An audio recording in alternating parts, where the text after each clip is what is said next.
மதுரையில் 100 நாள் வேலை கோரி அலங்காநல்லூரில் மாற்றுத்திறனாளிகள் மாபெரும் கண்டன ஆர்ப்பாட்டம்.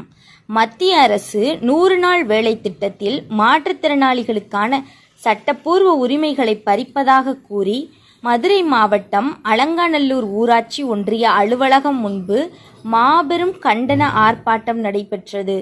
கிராமப்புற மாற்றுத்திறனாளிகளுக்கு 100 நாள் வேலை திட்டம் ஒரு முக்கிய வாழ்வாதாரமாக இருந்து வருகிறது.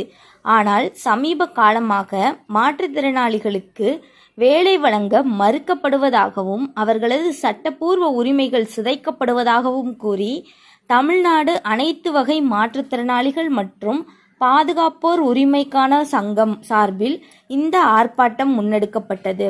இந்த போராட்டத்திற்கு ஒன்றிய தலைவர்கள் பாண்டி மற்றும் ஆறுமுகம் ஆகியோர் தலைமை தாங்கினர். ஆர்ப்பாட்டத்தின் போது மத்திய அரசுக்கு எதிரான கண்டன கோஷங்கள் எழுப்பப்பட்டன.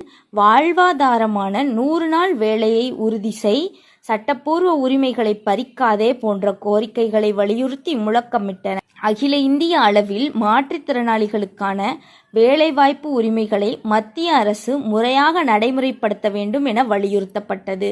இந்த ஆர்ப்பாட்டத்தில் அலங்காநல்லூர் ஒன்றியத்தைச் சேர்ந்த ஏராளமான மாற்றுத்திறனாளிகள் மற்றும் சங்க நிர்வாகிகள் கலந்து கொண்டு தங்கள் எதிர்ப்பை பதிவு செய்தனர். ஊராட்சி ஒன்றிய அலுவலகம் முன்பு திரண்ட போராட்டக்காரர்களால் அந்த பகுதியில் சிறிது நேரம் பரபரப்பு ஏற்பட்டது.